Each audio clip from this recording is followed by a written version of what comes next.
I know that you're going to have a lot of questions, and I promise you that I'm going to answer all of them. It's just that it's really, really long story, and we're going to start with why I went no contact with my mom, that I was very, very close with, that I live in the same town as, that lives just miles away from me, that had access to me and my children for a long time, and slowly but surely wove her way into my life in a way that I didn't realize I did not want. I felt that she was trying to take over. I felt that she was trying to take over and re-raise children because she thinks she had a do-over. And I don't know if any of y'all have moms like that. Please drop in the comments if you do, where there's far too much enmeshment and far too much involvement with their grandchildren. It can become enmeshed. My entire family is enmeshed on that side, and I just slowly but surely am losing them one at a time because this toxicity and this system, generational trauma, runs so deep. But you will hear tales of the worst text messages you've ever seen.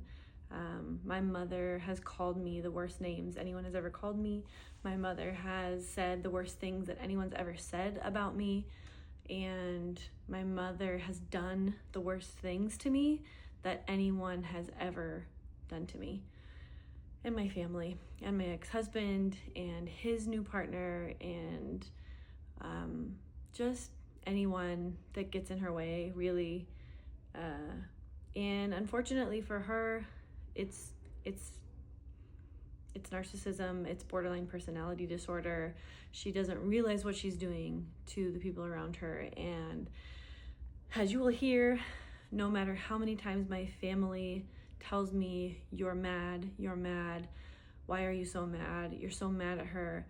Why are you so angry? We will pay for therapy because you're so angry. I'm not angry. I'm not angry anymore. I'm resolved. I'm resolved in that I will never be listened to and I will never be believed, and my story will never be heard by ears that want to hear it. My story is of abuse, and my story is of emotional manipulation and gaslighting and what that does to your brain as you grow up. And I just don't want that in my life at all. And I am refusing to let it affect my children. I'm refusing to let it affect me. And the amount of peace that I have found over the last year amongst all of this rubble, amongst all of this disaster, amongst all of the tears that I've cried and the pain that I've felt, worse than any pain that I've ever felt in my life, because going no contact with your family is not about stubbornness. It's not about how someone hurt you in that moment recently. It's about 36 years and what happened to me and how it changed my brain as a child so that me as an adult, could not function and didn't know how to make a decision and didn't know how to protect themselves and didn't understand how to trust not only other people but myself. I still struggle with trusting myself every day. I'm wringing my hands. I have a lot of physical things that I do that I'm still trying to undo, and of course I have a lot of things that I'm still working on, and it's every day. It's every day. If you've ever chewed on the inside of your cheeks, it's a trauma response. If you've ever, look how tight my hands are right now. I swear to God, I did not mean to do that.